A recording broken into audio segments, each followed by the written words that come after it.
Popodne. Sada vam predstavljamo Stefana Kolarskog, momka koji će predstavljati našu zemlju na takmičenju Mr. Manhunt International, koje će se ove godine održati u Kini. Stefane, dobroveče, dobrodošao kod nas.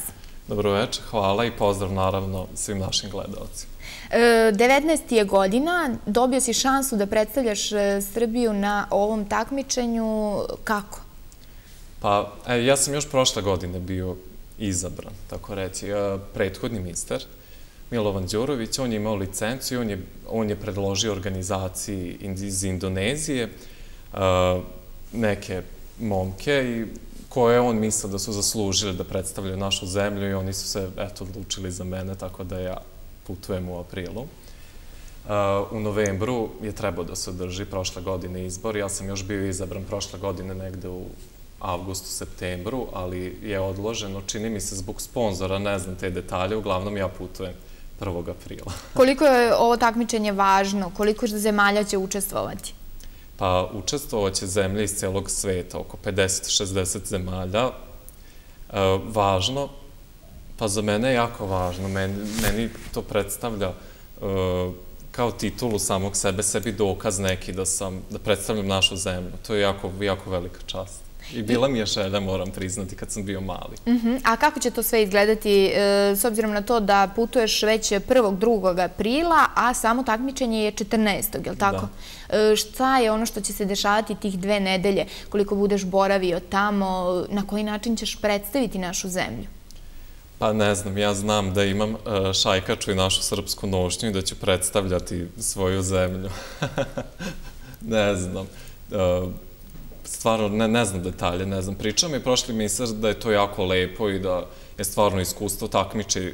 Misteri se međusobno takmiče te 2 nedelje u raznim igrama i, ne znam, obilaze tu zemlju u kojoj se održava te godine, što će ovoga puta biti Kina. Kako inače izgleda tvoj radni dan? Koliko često imaš snimanja, fotoshooting i imao si priliku da sarađuješ i sa nekim stranim poznatim fotoreporterima, dizajnerima? Da, pa ja sam se više fokusirao na inostranstvo, Milano, Pariz, New York. Ne znam, Srbija mi nije bila toliko interesantna što se tiče mode, malo smo zaostali za svetom, ali dobro, ne znam, ja sam u Milanu radio već 2-3 puta, u Parizu jednom. Imao sam priliku, dobio sam ponudu sad u februaru u Njujorku i Majamiju da radim, ali nisam dobio vizu iz razloga zato što sam tek upisao fakultet i nisu želeli da mi daju vizu. Mislili su da će možda ostati, nisam imao ni jedan položen ispit. Tako da, ko zna, nadam se posle izbora da ću otići u New York i u Ameriku. Posle semestra, posle 1. semestra, kad se položi taj prvi ispit, onda će biti lakše dobiti vizu. Jedno sam položio. To je sad jedan ispunjen uslov za dobijanje vize.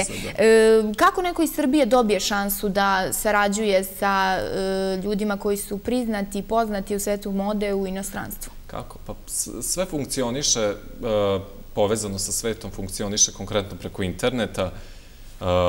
Imaju otvorene te internet castinge i tako funkcioniše i onda pozove. Mnogo su zbiljniji nego mi ovde, mnogo.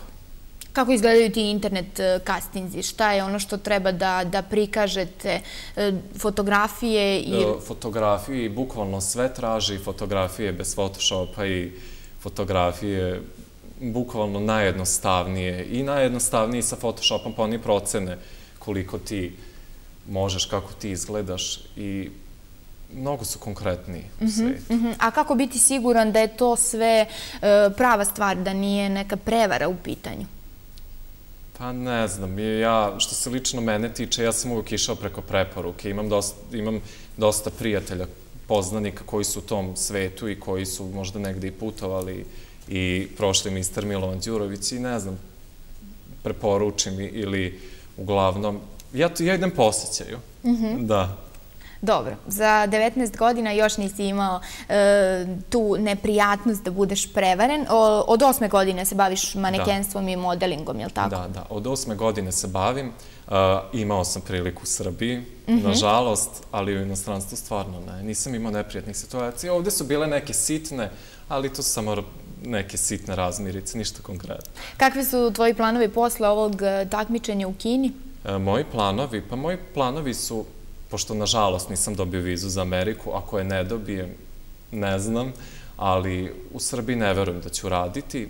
A što se tiče priprema mi još nešto zanimljivo, ljudi iz tog modnog sveta su primetili talenat za pevanje kod mene. Tako da ko zna. Dobro, onda će možda biti prilike da se vidimo i nekim drugim povodom ovde kod nas u studiju Novosadskog popodneva. Hvala ti najlepše što si danas bio kod nas i želim ti puno uspeha na ovom takmičenju Mr. Manhunt International. Hvala, vidimo se i posle izbora i dobit ćete snimke odmah čim se vratim. Hvala. Hvala još jednom.